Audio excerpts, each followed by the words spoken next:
आप देख रहे हैं देश रोजाना। मैं हूं बेनजीर हाशमी। बुलेटिन की शुरुआत करेंगे कुछ ताज़ा हेडलाइंस के साथ, फिर बात करेंगे हरियाणा की खास खबरों की।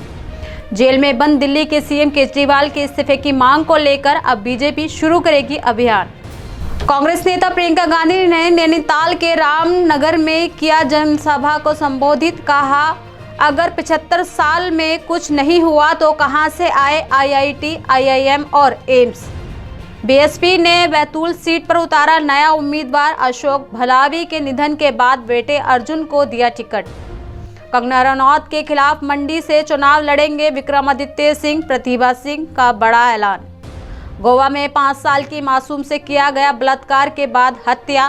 पुलिस ने हिरासत में लिए 15 से 20 मजदूर।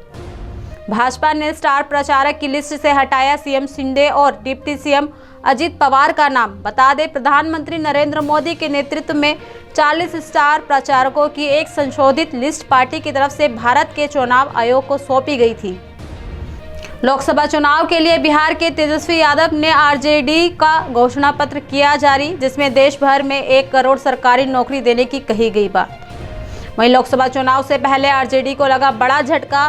पूर्व राज्यसभा सांसद अशफाक करीम ने दिया इस्तीफा। बेंगलुरु रामेश्वरम कैफे ब्लास्ट आरोपी 10 दिन की पुलिस रिमांड पर। कल बंगाल से हुई थी गिरफ्तारी। सीसीटीवी फुटेज में होटल रूम बुक कराते हुए दिखे। हिमाचल समेत 7 राज्यों में ओले गिरने का अलर्ट जारी। एमपी छत्तीसगढ़ में आज तेज बारिश का अनुमान। वहीं दिल्ली में तापमान 39 तक पहुंचा। दिल्ली आप पार्टी के सांसद संजय सिंह बोले, केजरीवाल से जेल में पत्नी फेस टू फेस नहीं मिल पाती। भाजपा के दबाव में है तिहाड़ जेल का प्रशासन। बस्तर में गरजे कांग्रेस के राहुल गांधी। कहा, एक झटके में हम गरीबी मिटा देंगे। जितना 70 करोड़ लोगों के पास धन, उतनी 22 लोगों की संपत्ति। तो ये थी दिन भर की कुछ ताज़ा सुर्खियां। अब बात करते हैं हरियाणा की खास खबरों की। हरियाणा के सीएम नायब सैनी के गढ़ नारायणगढ़ में शनिवार को भाजपा की विजय संकल्प रैली आयोजित हुई। दरअसल जिसमें मुख्यमंत्री नायब सिंह सैनी बतौर मुख्य अतिथि उपस्थित रहे। इस रैली में भाजपा ने शक्ति प्रदर्शन किया। बता दें, यह रैली लोकसभा चुनाव में अंबाला लोकसभा सीट से प्रत्याशी बंतो कटारिया के लिए आयोजित की गई थी। सीएम ने कहा कि प्रधानमंत्री नरेंद्र मोदी ने कहा था कि दिवंगत रतनलाल कटारिया की आवाज को आगे बढ़ाने के लिए बंतो कटारिया को लेकर आओ। साथ ही कहा कि पीएम नरेंद्र मोदी व गृह मंत्री अमित शाह ने मुझे सीएम बनाकर नारायणगढ़ को बड़ा सम्मान दिया है। बताते चले कि हरियाणा में लोकसभा चुनाव के प्रचार के दौरान सीएम नायब सिंह सैनी लगातार प्रदेश में दौरे कर रहे हैं।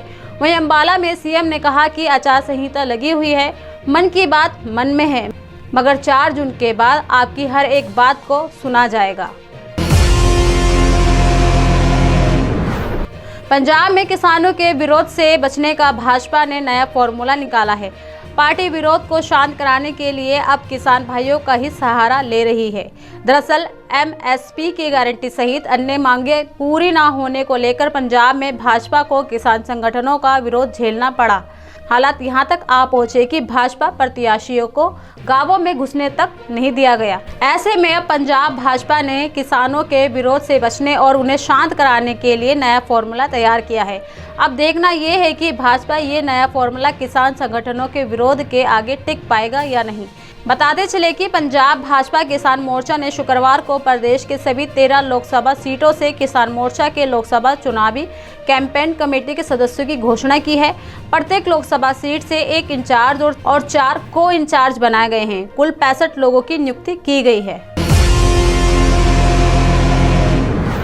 हरियाणा में कांग्रेस ने अभी उम्मीदवारों के नामों की घोषणा नहीं की है, लेकिन कांग्रेस अब जल्द ही उम्मीदवारों के नामों का ऐलान करने वाली है।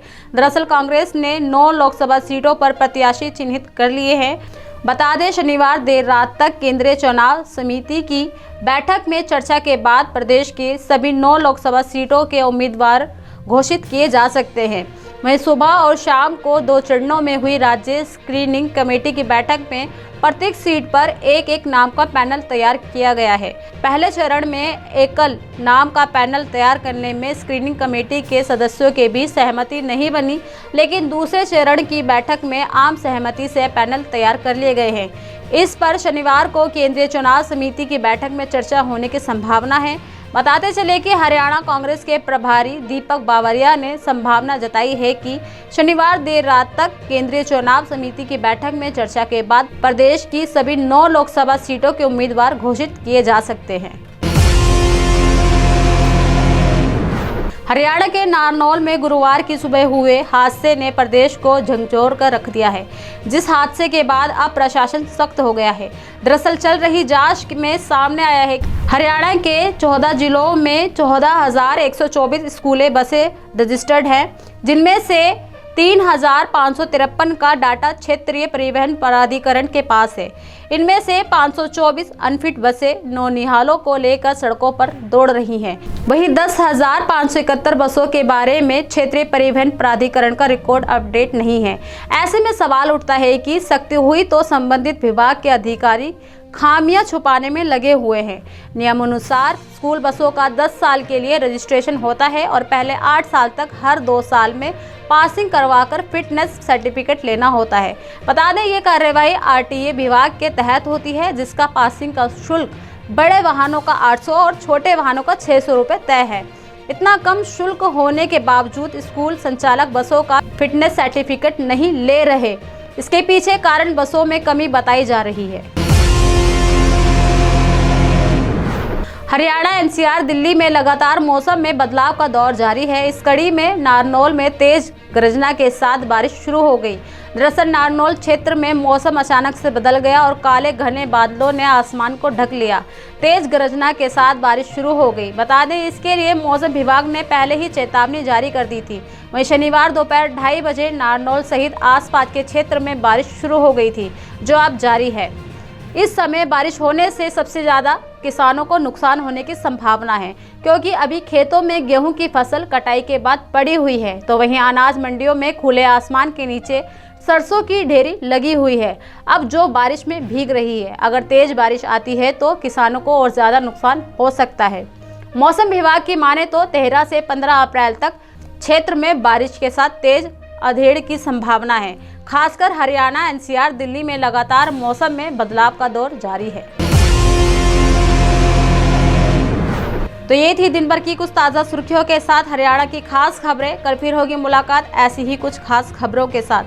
तब तक के लिए बने रहिए हमारे साथ और देखते रहिए देश रोजाना। नमस्कार।